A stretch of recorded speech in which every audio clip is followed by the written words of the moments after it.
Hello, everybody! We are on our way out of the freezing cold north. I got so lucky last night. It went down to 0 degrees in Canada. I don't know if last you knew I was headed, I don't know where I was, but I got headed back into, Utica to Ingersoll, Ontario, Canada. Utica, New York to Ingersoll, Ontario, Canada. Drove through a snowstorm, made it to a GM Cami, okay. The drop-off was cool. It's at a GM plant. Like I said, I always like going there.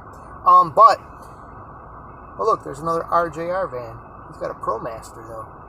Interesting. Wonder who that is. Well, anyways,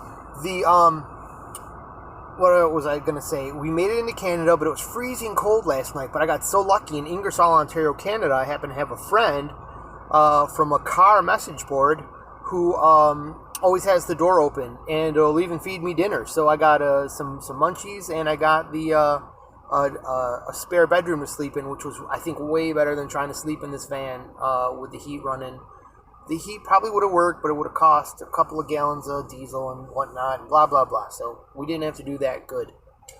The point of this video today is to say that we're going to Duncan, South Carolina, or North Carolina, wherever it is. We're going somewhere. Is it South Carolina? I got it right here.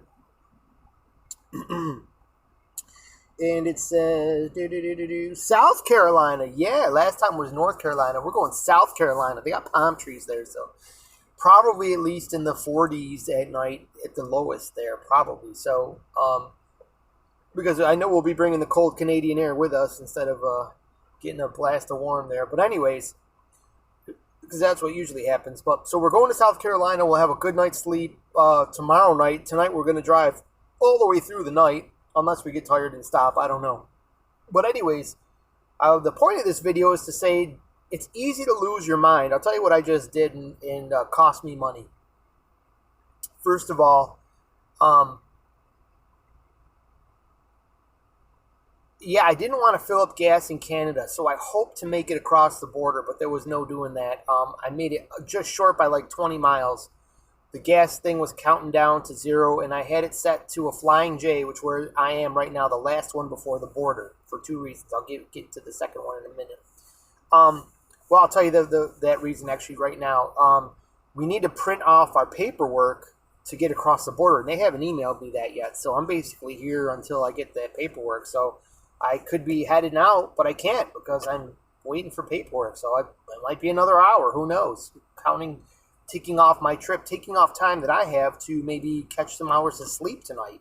They built in some nice hours to the trip. There were about 5 hours built into it for like sleeping and whatever. But I already lost probably about an hour in Toronto traffic. We had to go to York to pick up this load, and that's deep in the heart of Toronto. I got lucky it was only 2 o'clock. If I was trying to get out of there right now, I'd have been sitting there in a parking lot. So luckily, I got to be grateful that I got out of there when I did. It's actually how I feel. So anyways, we were on the way here. We were trying to make it here to this gas station, and we had to get gas because and it was only like 3 miles short. But I didn't trust that the car would have a extra 3 miles when it was down to 0. I've never driven it that close to empty. It's got a countdown meter, and it tells you how many miles you have left once it gets low. So I got to this, I took a quick exit to go to a gas station where I would have to use my credit card. See, I was trying to get to a Flying J so I can use the Comdata card because I want to do that as much as I can to avoid using my personal credit card in a bunch of random gas machines. Anyways,